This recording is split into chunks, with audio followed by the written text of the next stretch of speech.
Lucas যে ড্রোনের কথা বলছে যে ভূপাতিত করেছে বা আক্রমণ করেছে ইরানের উপরে, এটা কি খুব শক্তিশালী? মানে এর আগেও আমরা আলোচনা করেছিলাম যে লুকাস ড্রোন। হ্যাঁ, না, এটা নতুন ভার্সনের। এখন নতুন হ্যাঁ, ভার্সন নতুন যেগুলো version। আছে, নতুন ভার্সন যেগুলো সেগুলো তো শক্তিশালী হয়।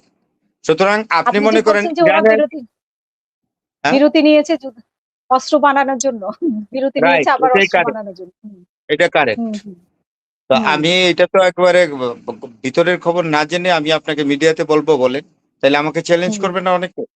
তাইলে হুম এগুলো করে হুম কোনো লাভ নাই। পরিস্থিতি কিন্তু বেসামাল হয়ে যাচ্ছে এবং পরিস্থিতি হুম ডোনাল্ড ট্রাম্পের নাগালের বাইরে যাবে।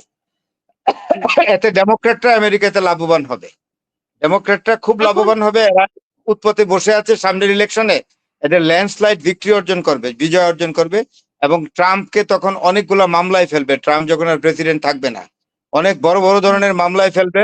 প্রথম মামলা হবে অর্থনৈতিক কেলেঙ্কারি, দুর্নীতির মামলা। তার পরিবার দুর্নীতির একেবারে হিমালয় পর্বতে বসে আছে। তার ছেলে, তার মেয়ের জামাই জারেড কুশনার, এগুলা সাংঘাতিক করাপ্ট, এগুলা অস্ত্র ব্যবসায়ী, ইহুদি লবির সাথে মিশে এরা অস্ত্র বেচতেছে, এই যুদ্ধ লাগাচ্ছে আর অস্ত্র বেচতেছে। এখন ইউক্রেনে আবার অস্ত্র বেচা শুরু করেছে। সুতরাং হুম আমেরিকার লোকরা তো, ডেমোক্রেটরা তো এগুলো জানে। আর ডোনাল্ড ট্রাম্প নিজে অর্থনৈতিক ভাবে খুবই করাপ্ট একটা লোক, দুর্নীতি পরায়ণ। ডোনাল্ড ট্রাম্প কিন্তু আরো অনেক কিছু, গণহত্যার জন্য দায়ী হইতে পারে। কারণ হুম ইরানে আক্রমণ করে, এটা আমেরিকানরাই দেখবেন সিনেটে ডেমোক্রেটরা আনবে তার বিরুদ্ধে এই অভিযোগ যে হুম ইরানে তুমি হুম মোনাব স্কুলে অ্যাটাক করেছো, সেখানে 168 জন শিশু মেরে ফেলেছো। হ্যাঁ, ইরানের ধর্মীয় নেতাকে তুমি রাজনৈতিক তোমার প্রতিপক্ষ হইতে পারে, কিন্তু তুমি তাদেরকে অ্যাসাসিনেট করে ফেলবা, বোমা মেরে মারবা, এগুলো কিন্তু ধরবে।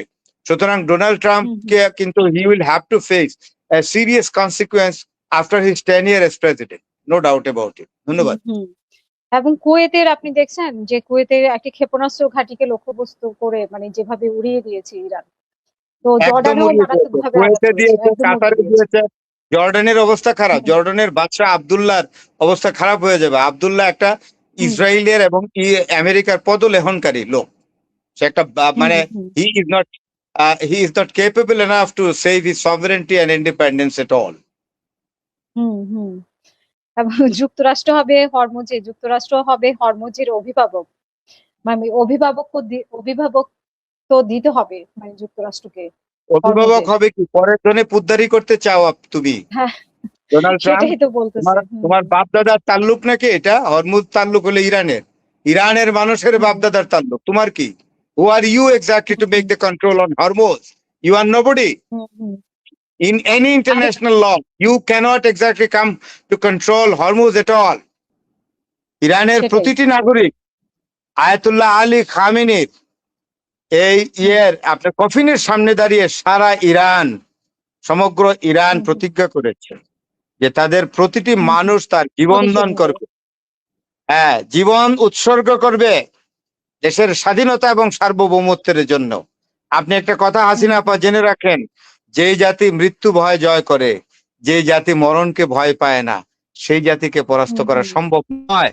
Donald Trump is a stupid, he cannot understand the spirit and unity and the dedication of Iranian nation to save their independence and sovereignty. He's a stupid Trump.